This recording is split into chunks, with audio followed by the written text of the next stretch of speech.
did not know, you can enter your multiple messenger account or like multiple Facebook account in a single messenger in a single device and switch from it from side to side. So what this does is this allows you to switch into like your secondary account pretty easily, because if you have multiple messenger account and if you had to switch each time and you had to enter your login detail every single time, then that process would have been long and you would be bored like, oh my god, every single time I want to switch my messenger, I have to enter my login detail, I have to log out again, I need to enter my other login detail. What this would do is this would make the process longer. But if you use the switch account feature which is provided by Messenger, it's gonna be easy. And you guys are facing this problem and you're not able to switch account, make sure to update your Messenger to the latest version. And after updating your Messenger, then click on the profile picture at the top left corner of your screen.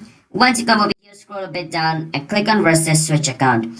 Once you click on switch account, I have already added my secondary accounts over here. That's why it's being shown over here. But if you're not able to switch account, then the reason could be that you have not added a secondary account. So to add a secondary account, you want to click on add account button. After you click on add account button, you need to enter your phone number, or email, passport, and log in into your account. Once you log in into your account, your secondary account is going to be added over here and it's going to be shown over here just like this. Now to switch into another account, you need to just click on the name of the other account, wait for some time, and then enter the password of your account and you should be easily able to switch accounts just like this.